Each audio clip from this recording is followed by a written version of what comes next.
Hi guys, welcome back to the channel. और आज मैं यार एक इंसिडेंट्स के बारे में बात करने जा रहा हूँ। तो हुआ ये था कि this was the last day of our MCS. ठीक है, अब जो लास्ट डे रहता है वो जनरली ऐसा होता है कि भाई किसी होटल में दे दिया, मतलब ब्रांच के अलावा कहीं पे और आउटसाइड द ब्रांच जो है वो लास्ट डे था हमारा 15 day.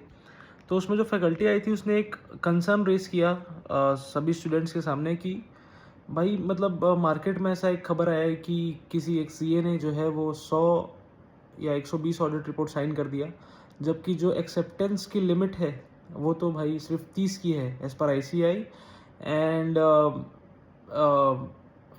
As per company sector वो है 20 की। ठीक है, तो अब ऐसा कैसे हो गया कि भाई उसने 100 ऑडिट रिपोर्ट साइन कर दिए। तो देखो, यहाँ पे दो सिनेरियो बन सकता है। पहला तो ये कि भाई 20 उसने कंपनी की ऑडिट एक्सेप्ट की हो, 60 उसने टैक्स ऑडिट एक्सेप्ट किया हो जो कि लीगली अलाउड है, और 20 उसने 44 एडी जो प्रिजम्पटिव बेसिस वाले ऑडिट है वो एक्सेप्ट कर लिया हो, क्योंकि 60 की जो टैक्स ऑडिट लिमिट है उसमें 44 एडी वाले काउंट नहीं होते। आप 44 एडी वाले जितने चाहो उतने ऑडिट एक्सेप्ट कर सकते हो अपने नाम पे। ठीक है, तो पहला ये सीनैरियो हो सकता है कि 60 + 20 + 20 ऐसे करके उसने 100 ऑडिट रिपोर्ट साइन कर दिया हो जो कि लीगली परफेक्टली अलाउड है। ठीक है, जहाँ पे किसी भी प्रकार का कोई प्रोफेशनल मिसकंडक्ट हुआ ही नहीं। अब आते हैं सेकेंड सिनेरियो पे। सेकेंड सिनेरियो ऐसा हो सकता है कि जो कि वो भी है लीगली अलाउड, कि भाई फॉर एग्जांपल जो सीए है वो किसी फर्म में पार्टनर है। ठीक है, उस फर्म में टोटल 5 पार्टनर्स हैं। उस फर्म की पॉलिसी है कि वो सिर्फ कंपनीज का ऑडिट एक्सेप्ट करते हैं, मतलब टैक्स ऑडिट अपन हटा देते हैं यहाँ से। ठीक है, तो अब हर एक पार्टनर का जो लिमिट हो गया वो होगा 20 का।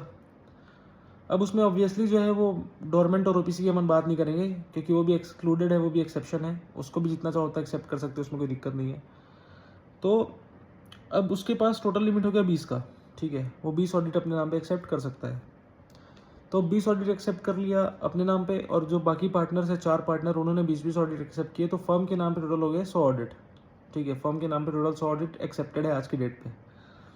अब हो क्या सकता है ना कि जो पार्टनर पांचवा है या फिर कि कोई भी एक पार्टनर है, वो पूरे 100 ऑडिट रिपोर्ट पे साइन कर सकता है।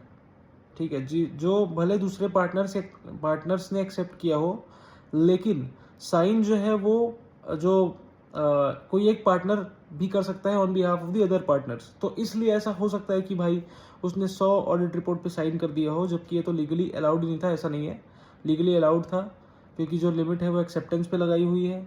जो रेगुलेशन है वो एक्सेप्टेंस के लिए बने हुए हैं, ना कि साइनिंग के लिए। पर अब ऐसा हो सकता है कि भाई उस फर्म में जो है 4 ही पार्टनर थे, उस फर्म की कैपेसिटी ही 80 ऑडिट की थी। ठीक है, अगर जो बंदा है वो किसी और फर्म में भी पार्टनर होता तो भी उसकी टोटल कैपेसिटी 20 की थी, तो वो दोनों फर्म में मिला के 20 ही ऑडिट एक्सेप्ट कर सकता था। तो ऐसे करके वो मैक्सिमम 80 ऑडिट रिपोर्ट ही साइन कर सकता है, उसके अलावा तो उसके पास कुछ बचा ही नहीं। उसके बाद भी अगर उसने 100 ऑडिट रिपोर्ट साइन कर दिया तो वो clause 9 part 1 of schedule 2 of C act 1949 के अंदर गिल्टी हो जाएगा। अब गिल्टी होने के कॉन्सिक्वेंसेस ये है कि भाई उसके नाम को हमेशा के लिए रिमूव कर सकते हैं from the register of the members, या उसको रेप्रीमांड किया जा सकता है, उसको डांट लगाई जा सकती है, या उसके ऊपर 5 लाख की फाइन या पेनल्टी लगाई जा सकती है। तो आई होप ये आपको किसी ना किसी तरीके से हेल्प किया होगा ये वीडियो। और आप मतलब ऐसा कोई भी काम नहीं करेंगे जिससे जो प्रोफेशन का नाम जो है वो ख़राब होता है, क्योंकि उसके लिए भी फिर कॉन्सिक्वेंसेस है, उसके लिए भी आप गिल्टी हो सकते हैं किसी और क्लॉज में। ठीक है, so I hope this will help you, and do comment, do like, do subscribe the channel, and will meet in the next video. Thank you so much, तब तक के लिए जय हिंद।